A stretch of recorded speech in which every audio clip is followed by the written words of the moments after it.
ఇక శ్రీవారి ఆలయానికి అత్యంత సమీపంలో టీ స్టాల్ ఆస్థాన మండపం పరిసరాల్లో అందులో కూడా నిషేధిత ప్రాంతంలో రాత్రికి రాత్రి ఆ టీ స్టాల్ అక్కడ ఎలా వెలిసింది, ఆ షాప్కు అనుమతులు ఎవరిచ్చారు, ఎక్కడి నుంచి వచ్చాయి, దీని వెనుకున్న సూత్రధారులు ఎవరు? వెంకన్న సన్నిధిలో ఇప్పుడు ఇదే అంశం చర్చనీయాంశం.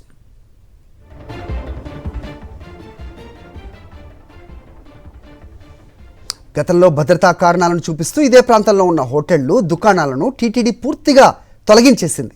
ఆస్థాన మండపం పరిసరాల్లో ఎలాంటి వ్యాపార కార్యకలాపాలు ఉండకూడదని నిర్ణయం తీసుకుంది. కానీ ఇప్పుడు అదే ప్రాంతంలో రేకుల షెడ్ వేసి టీ స్టాల్ ఏర్పాటు కావడం చర్చనీయాంశమైంది. చైర్మన్ బిఆర్ నాయుడు చెప్పారని అందుకే అధికారులు కళ్ళు మూసుకుని అనుమతించినట్టు ప్రచారం జరుగుతోంది. నిజంగా అలాంటిదే జరిగిందా, లేక నిబంధనలు పక్కన పెట్టి కొందరికి ప్రత్యేక మినహాయింపులు ఇస్తున్నారా?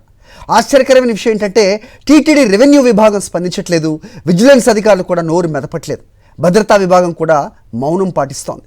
సాధారణ ప్రజలు చిన్న తప్పు చేసినా చర్యలు తీసుకునే అధికారులు ఇంత పెద్ద వివాదంపై ఎందుకు స్పందించడం లేదనే ప్రశ్నలు వస్తున్నాయి.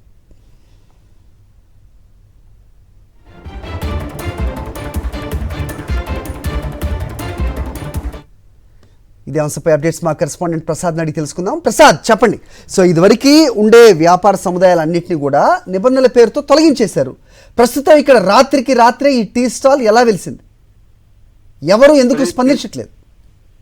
అదే తిరుమలలో రాత్రి ఓ దుకాణం ఆలయంకి ముందున్న ఆస్థానం ముందు వెళ్ళడం ఇక్కడ సర్వత్రా చర్చనీయాంశంగా మారింది. ఎందుకంటే తిరుమలలో భారీ భద్రతా కేంద్ర నిఘా వర్గాల హెచ్చరికల నేపథ్యంలో గతంలోనే తిరుమలలో 3 అంచెల భద్రత ఏర్పాటు చేశారు. ఇందులో భాగంగా మహాద్వారం, అదేవిధంగా ఆస్థాన మండపం దగ్గర ఒక గేటు, అదేవిధంగా ఆస్థాన మండపం నుంచి బయట వెలుపల బస్టాండ్ దగ్గర ఇంకొక గేట్ ఏర్పాటు చేశారు. ఈ లోపల ఎక్కడ కూడా వ్యాపార సముదాయాలు ఉండకూడదనే ఉద్దేశంతో టీటీడీ గతంలోనే ఆ ప్రాంతాల్లో ఉన్న వ్యాపార సముదాయాలన్నీ కూడా తొలగించడం జరిగింది. కానీ తాజాగా నిన్న ఉదయం నుంచి కూడా అక్కడ ఒక దుకాణం వెళ్తుంది. ఈ దుకాణం ఎలా వచ్చింది, ఎవరు కేటాయించారు, దీనికి ప్రొసీడింగ్స్ ఇచ్చారా లేక నోటి మాటతోనే పెట్టారా, ఇలాంటి అనేక ప్రశ్నలకు సమాధానం ఇప్పటి వరకు కూడా టీటీడీ నుంచి రాలేదు. మరో పక్క అక్కడ వెలిసిన దుకాణానికి సంబంధించి ఇటు టీటీడీ రెవెన్యూ విభాగం కావచ్చు, అదేవిధంగా టీటీడీ విజిలెన్స్ కావచ్చు, ఎలాంటి అక్కడ విచారణ కార్యక్రమాలు కూడా చేపట్టినట్టు నాకు సమాచారం లేదు. గతంలో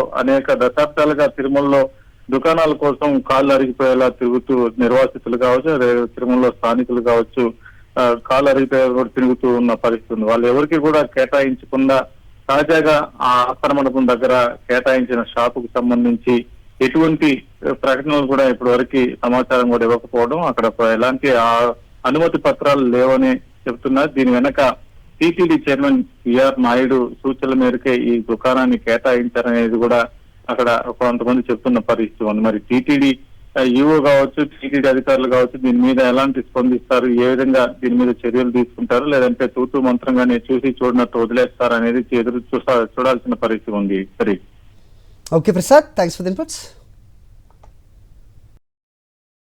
మరిన్ని అప్డేట్స్ కోసం ఛానల్ ను సబ్స్క్రైబ్ చేయండి. నోటిఫికేషన్స్ కోసం బెల్ ఐకాన్ పై క్లిక్ చేయండి.